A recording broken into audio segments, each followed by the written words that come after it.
For a number of years now, we've seen the FCC cracking down on what I would call the willful disobeying of FCC rules, like the creation of a pirate radio station or modifying a CB radio for a lot of power or intentionally causing interference on a radio service. So think of like somebody on the same frequency as you keying up and just playing music or yelling into it or just creating a lot of static. Those are all things where someone has made the conscious choice to interfere with the operations of a different radio service or just completely obliterating the rules of a service and affecting the users who are trying to generally operate harmoniously. Well, we got a notice of a unlicensed operation in March 25th, 2026. Now, in this case, I think that this issue is going to disappear. There's no fine associated with it. I'm making this video not because it's some huge number or something along those lines, but because it was a mistake that this operator did, and I think it was an unintentional mistake.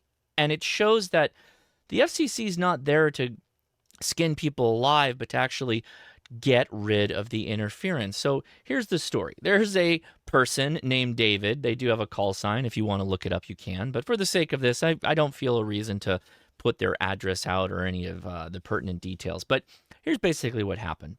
There had been complaints that the 911 emergency communication channel, which is operating on 470.375 megahertz in Pittsburgh, Pennsylvania, was getting a specific type of interference. And this interference was basically the replaying of that frequency back onto that frequency. Now, the FCC investigators went out looking for where this signal was coming from. They stumbled upon David's residence, and David came out and worked with the investigators, and they discovered that he was using a BTEC UV Pro, which is a radio that's basically the same as the N76, the VGC N76 that I like a lot, that I've told all of you to go buy and to use. And what he was doing was he had modified it, as the investigators say, to be able to receive that frequency, that emergency responder frequency. The issue, though, is that David turned on the audio relaying feature. Again, these are the FCC words. It put the UV Pro into a simplex repeater type function. A simplex repeater, for those of you who are not aware, is where the radio will receive incoming signals that break squelch, and then after a second or so, it will replay those signals back on whichever frequency is its transmit frequency.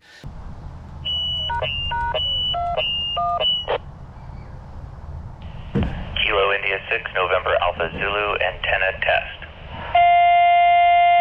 You can have a simplex repeater that will receive on one frequency and offset it to another frequency. You would use this to go into a different radio. There's a myriad of reasons why you might want to use it, but it's a fairly small use case where a simplex repeater is effective. In this case, it was wholly unallowed to have a simplex repeater on this emergency frequency. And I think the reason that David wasn't slapped with a big fine is because it could have been accidentally done. Sure, he intentionally modified a radio. Again, they're words. I don't know that if it does or doesn't receive those frequencies without, modification. I think he probably just programmed it in and he started receiving it. But once he added that audio relay feature, now he's interfering with the important things that are going on in that emergency frequency. So likely an accident. Regardless, it shows here that we hams, because this David individual is a ham, can make mistakes. How many of us have unintentionally transmitted APRS onto 2-meter simplex, 146.520? I've done it. I've had a ham reach out to me and said, hey, I think your radio is transmitting on simplex. Would you mind turning it off? And sure enough, I did.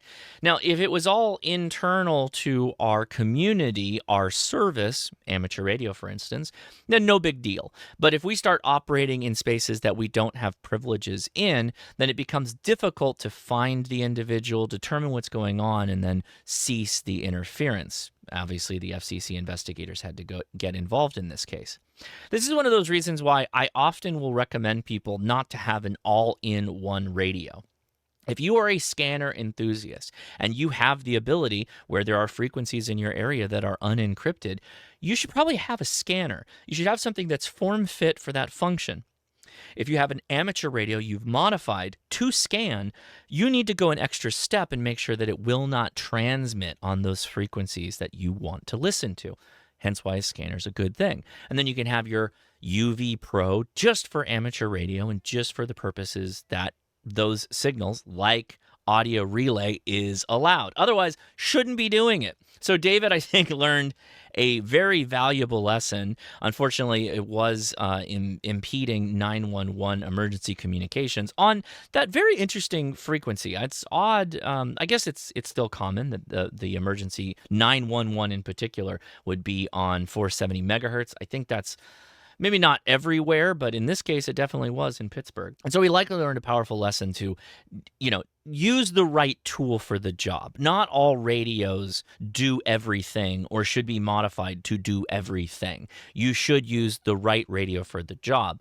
And for David's case, that likely meant using a scanner. Now, I found this statement, pretty much the last paragraph on the FCC report.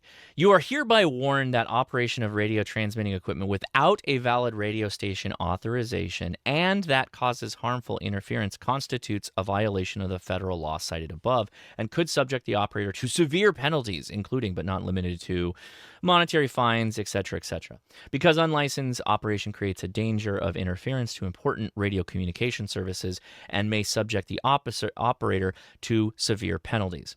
This letter emphasizes the importance of complying strictly with those requirements. And in huge, bold letters, unauthorized operation of this radio station and associated harmful interference must be discontinued immediately and must not resume. Now, it's odd that last part, 10 days to reply, is like they're making him go through the steps to make sure he doesn't do this again, even though it says earlier that he surrendered the radio to the agent. So they took it from him because it's not supposed to operate in those spaces. Major takeaway from this is he got off with a bit of a slap on the wrist in the sense that he has to reply to it and admit his fault, but it doesn't look like he's going to get a fine. We will, of course, monitor this and see if it continues, but I'm hoping for the best for David here, as I think that it was an accident, but time will tell. Always an incredible reminder that you are responsible for your radio transmissions, even if you are not a license holder for that service.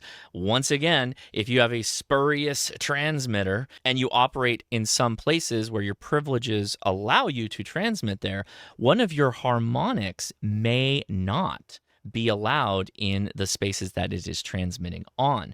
Think of my glorious talk pod with its ridiculous lack of filtering. I always love dragging this out whenever I can. The talk pod. This is going to be another failing radio. So 146.52, right? So I love showing this radio when I can. So we're on that first harmonic, 293 megahertz. Ready? So 26 dBm. That's the second one. This is yet another reason why I recommend you don't operate any kind of radio has spurious emissions, because you will be putting out your transmission on those harmonics where you are not meeting FCC standards. And yes, even a radio that meets FCC standards is still potentially going to leak out some RF in those spaces, but your impact to adjacent services is going to be so minimal that it's oftentimes not worth worrying about. So should you test your radios? Yes, of course. Should you make sure you have clean radios? Yes, of course. But just have the right tool for the job too. David could avoid this by having a scanner. I hope he invests in one, a good one, so that he can continue to enjoy listening or keeping apprised of what's going on in his community. But make sure it's not something that can transmit in spaces you don't have privileges for. I hope this video was helpful for you as a learning lesson to not get yourself into a situation like this. And if you are using a radio that can transmit out of your privileges, make sure you're very careful. You have to be very mindful of this. It's real situations. You could literally be impacting and interfering with emergency operators. I'm Josh, KI6NAZ. Thanks for watching 73.